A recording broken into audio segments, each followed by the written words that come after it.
Okay, so hopefully you have a ton of ideas from the prompts, from repurposing your content, and getting listener input and feedback. Now, not all of those ideas are going to be good ideas, and you will need to figure out which ones you want to get rid of, which ones you want to do in the short term, and which ones you are ready to do now. That is where organizing your content comes into play.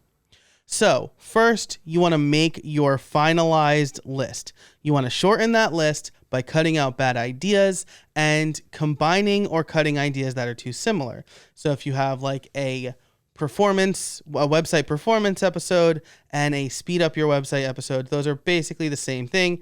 Combine them into one topic. So this should give you a nice workable list. And as an aside, you don't need to cut anything if you think it's all going to work well. Just remember as you go through this content that you want to think about the purpose and mission of your show. So I know I fall into the trap sometimes of picking a topic that I'm personally interested in that I think might be good for the podcast, but it doesn't fit in with the general purpose or the main topic of the show, and I have to nix it. Maybe I'll make it a YouTube video, or maybe I'll make it bonus content. But when you're thinking about your list and your content, you want to spend your time on the stuff that's going to resonate the most with your target audience. So keep in mind the mission and the purpose of your show, and cut out the content that doesn't really fall in line with that. And so, like I said in the brainstorming video, once you are ready to start organizing, I recommend creating 2 buckets. The short-term bucket, which is going to essentially be your to-do list, and then long-term storage, which is going to be a repository for all of your ideas and a way to kind of draw from that well when you're running low on ideas. So your short-term list, that's going to be the content you'll work on next. And generally, this is the next 3 to 4 episodes. For my short-term list, I use an app called Tot, which I mentioned in an earlier video. It's a fantastic Mac app and an iOS app. It's free for Mac, so if you want to check it out, I'll link it in the description below this video. And it's a paid app on iOS. I happily paid the money for iOS because it is the quickest form of capture, but it's also what I like to call the yellow dot that you see there, the main tot. That's essentially my to-do and general notes for the week, and I will put my short-term list there.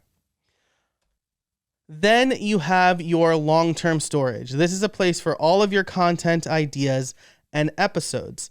I recommend Airtable or another spreadsheet. And you could see that there's a shortened version, but let's take a look at the full version again. This is my podcast episode Airtable database. And you can see I've got the episode number. The episode number is important for me because that's how I create the redirect. It'll be like howibuilt.it/184. I have the guest name and the topic we're talking about. I have the live date. We'll talk about that soon. And then I have the sponsors, the season, because I have seasonality to my podcast. I have a checkbox for when it's aired. And once I check that box, it kind of gets moved to the bottom of the list. And then I have the status. So published, out for transcript, recorded. This helps me keep track of everything.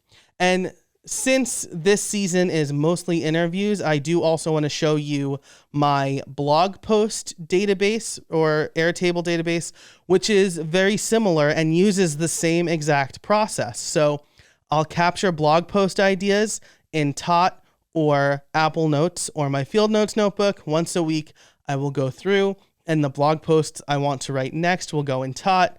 Everything else goes to this Airtable.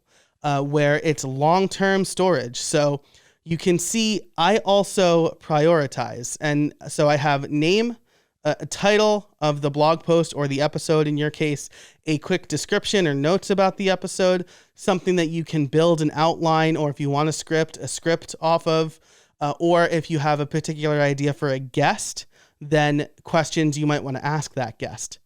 The category, which I don't have here, or it's not shown at least, but this will be like WordPress, podcasting, etc.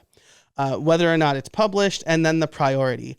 The priority is important for me. I set the priority first before I set a publish date because it gives me an idea for what I want to work on next. And especially with my blog where I publish that weekly along with my podcast. But that is not the exact publish date is not as important for my blog. So I'll usually set a priority, and when I need an idea for a blog post, I'll see what the higher priority ones are. Again, you can do the same thing for your episodes, especially if you have a ton of episode ideas and you have, let's say, the next 10 weeks planned. When you're ready to plan the following 10 weeks, having a priority for what you want to talk about is important. And we'll talk about exactly how to do that in the planning video. But I do want to point this out because it's a great way to capture all of your ideas and never lose them, just in case, even if it's something that you're not ready to talk about now, maybe it's something you want to talk about a year from now. Great. An example from this list is the What's in My Bag post. That's going to be a great podcast and blog post. But it's not great timing as I record this video. So maybe it's something I want to do in the future.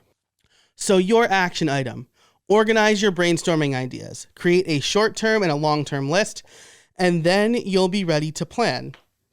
And at this point, hopefully you're thinking about what apps or what analog tools you want to use for this capture. I honestly would recommend a digital tool for at least the long-term storage because, you will run out of space in whatever notebook you have or something might get thrown out.